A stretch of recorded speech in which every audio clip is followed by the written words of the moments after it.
ಇನ್ನು ಮುಂದೆ ನಿಮ್ಮ ನೆಚ್ಚಿನ ಧಾರಾವಾಹಿಗಳ ಫುಲ್ ಎಪಿಸೋಡ್ಗಳು ಸನ್ ನೆಕ್ಸ್ಟ್ ಆಪ್ನಲ್ಲಿ ಮಾತ್ರ. ಮನೆಯವ್ರ ಮುಂದೆ ಹೇಳ್ಬಿಟ್ರೆ ನನ್ನ ಎದೆ ಭಾರನೂ ಕಮ್ಮಿ ಆಗುತ್ತೆ. ಆದ್ರೆ ಈ ವಿಷಯನ ಹೇಗ್ ಹೇಳೋದು ಅಂತಾನೆ ಗೊತ್ತಾಗ್ತಿಲ್ವಲ್ಲ.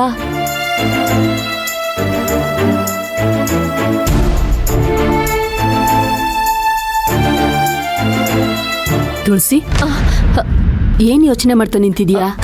ಏನೂ ಇಲ್ಲ ಅತ್ತೆ, ಜ್ಯೋತಿ ಬಗ್ಗೆ ಯೋಚನೆ ಮಾಡ್ತಾ ಇದ್ದೆ. ಹಾಗೆ ನಾನು ಮಡ್ಲಲ್ಲಿ ಕಟ್ಕೊಂಡಿರೋ ಕೆಂಡನ ಹೇಗ್ ತಣ್ಣೀರ ಕಾರಿಸ್ಲಿ ಅಂತ ಯೋಚನೆ ಮಾಡ್ತಾ ಇದ್ದೆ. ನಾನು ಅದ್ರ ಬಗ್ಗೆನೇ ಮಾತಾಡೋಣ ಅಂತ ಬಂದೆ ತುಳಸಿ.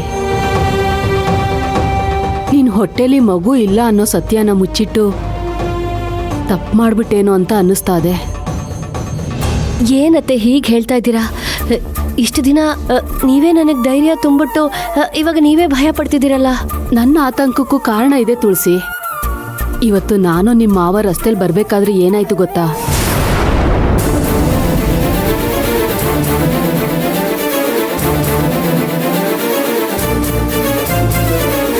ನಿನ್ ಸೊಸೆ ಹೊಟ್ಟೆಲಿ ಗಂಡು ಮಗ ಇರೋದಲ್ಲ, ಅವಳ ಹೊಟ್ಟೆಲಿ ಮಗನೇ ಇಲ್ದೇ ಇರೋದು. ನಿನ್ನೆಂಡ್ರು ನಿನ್ ಸೊಸೆ ಇಬ್ರು ಸೇರ್ಕೊಂಡು ನಿಂತವ ಸುಳ್ಳೇಳಿ ನಾಟಕ ಮಾಡ್ತಾವ್ರೆ.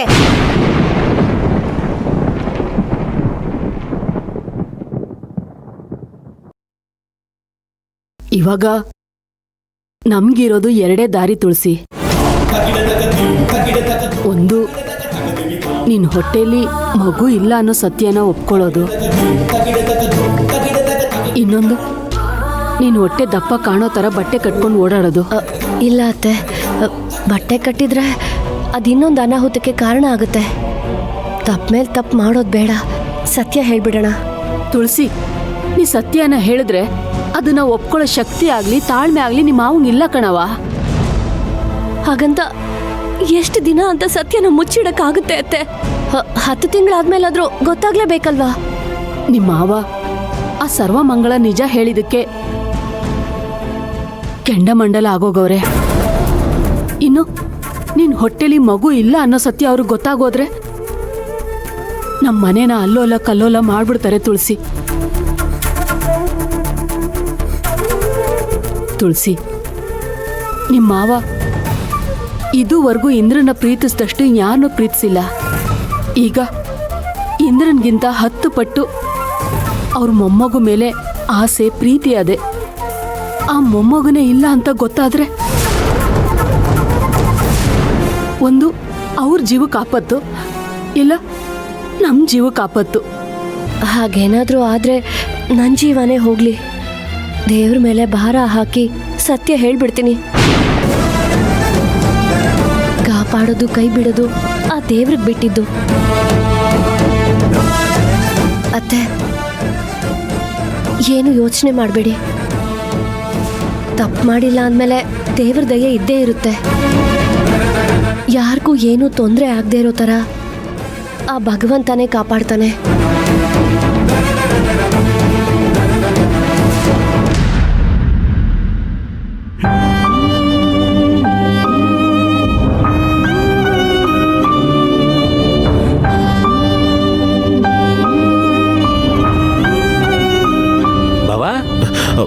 ಯಾವಾಗ ಬಂದ್ರಿ ಬಾವಾ? ಯಾಕೆ ಬಾವಾ ಒಂಥರ ಇದ್ದೀರಾ? ಇಲ್ಲ ಇಂದ್ರ, ಎಲ್ಲ ಆರಾಮ್ ತಾನೆ? ಹೌದು, ಜ್ಯೋತಿ ಎಲ್ಲಿ ಬಾವಾ? ಜ್ಯೋತಿ ಮನೇಲಿ. ಬಂಗಾರಿ, ಬಂಗಾರಿ, ಬಾಬಾ ಬಂದಿಯಾರ, ಬೇಗ ಬಾ ಬಾ. ಅಣ್ಣ, ಯಾವಾಗ ಬಂದೆ? ಜ್ಯೋತಿ ಎಲ್ಲಿ? ಏನ್ ಬಾಬಾ ನೀನು ಒಬ್ನೇ ಬಂದಿದ್ಯಾ? ಜ್ಯೋತಿನ ಕರ್ಕೊಂಡ್ ಬಂದಿಲ್ವಾ? ಅದು ಜ್ಯೋತಿಗೆ ಮನೆ ಹತ್ರ ಸ್ವಲ್ಪ ಕೆಲಸ. ಸರಿ ಸರಿ ಬಾವಾ, ಈಗ ನೀನು ತುಳಸಿ ಆರಾಮಾಗಿ ಮಾತಾಡ್ತಾ ಇರಿ. ನಾನು ಮಾರ್ಕೆಟ್ಗೆ ಹೋಗಿ ಅಡ್ಗೆಗೆ ಏನೇನು ಐಟಮ್ ಬೇಕೋ ಎಲ್ಲ ತಂದ್ಬಿಡ್ತೀನಿ. ಆಮೇಲೆ ನೀನು ಹೋಗಿ ಜ್ಯೋತಿನ ಊಟಕ್ಕೆ ಕರ್ಕೊಂಡು ಬಂದ್ಬಿಡು, ಸರಿನಾ? ಬಂಗಾರಿ, ಊಟ ಮಾತ್ರ ಭರ್ಜರಿ ಆಗಿರ್ಬೇಕು, ಸರಿನಾ? ನಾನು ಹೋಗಿ ಬರ್ತೀನಿ ಬಾವಾ, ಹೋಗಿ ಬರ್ತೀನಿ.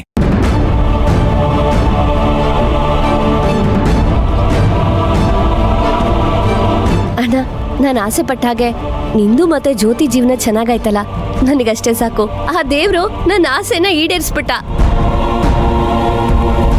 ಯಾಕಣ್ಣ ಹಾಗೆ ನೋಡ್ತಿದ್ಯಾ? ಇರು, ಹೋಗಿ ಕಾಫಿ ತಗೊಂಡ್ಬರ್ತೀನಿ. ಪುಟಿ, ನಾನು ನಿನ್ನ ಹತ್ರ ಸ್ವಲ್ಪ ಮಾತಾಡಬೇಕು. ಮಾವ ಎಲ್ಲಿ? ಮಾವ ದೇವಸ್ಥಾನಕ್ಕೆ ಹೋಗಿದ್ದಾರೆ. ಮೇಲ್ ನಡಿಯಮ್ಮ. ಏನ್ ವಿಷಯ ಅಣ್ಣ? ಹೇಳ್ತೀನಿ ಬಾ.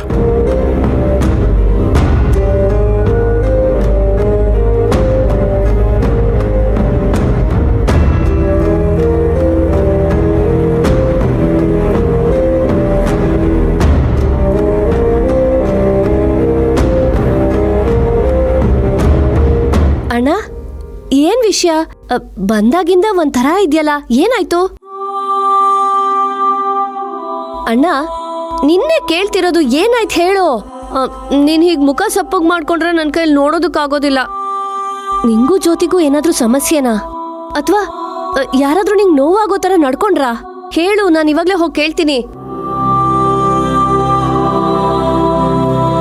ಮತ್ತೇನಣ್ಣ ನಿನ್ ಸಮಸ್ಯೆ?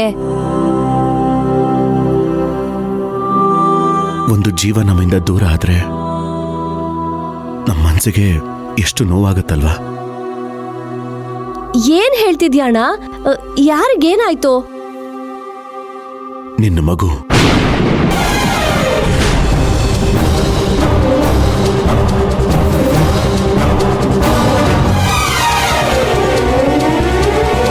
ನನಗೆಲ್ಲ ಗೊತ್ತು ಪುಟ್ಟಿ.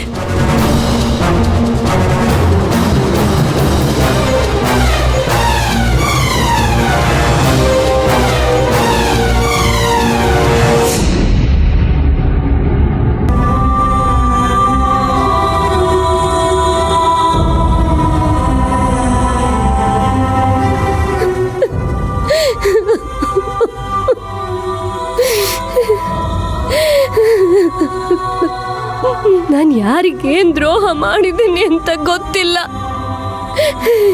ನಮ್ಗೆ ಯಾಕಣ್ಣ ದೇವ್ರು ಇಷ್ಟೊಂದು ಶಿಕ್ಷೆ ಕೊಡ್ತಾನೆ?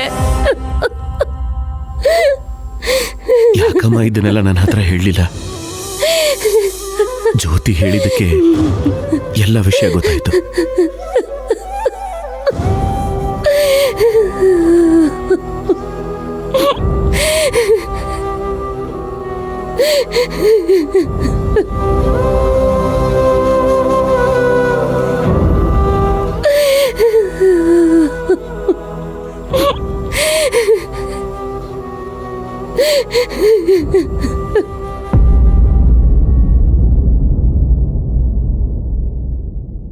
ಹೆತ್ತಿ ಆಡಿಸ್ಬೇಕಾಗಿರೋ ಮೊಮ್ಮಗು ಹುಟ್ಟೋಕ್ ಮುಂಚೆನೆ ಹೊಟ್ಟೆಲೆ ಕಣ್ಣು ಮುಚ್ಕೊಂಡ್ಬಿಡ್ತು ಶಿವರಾಜು.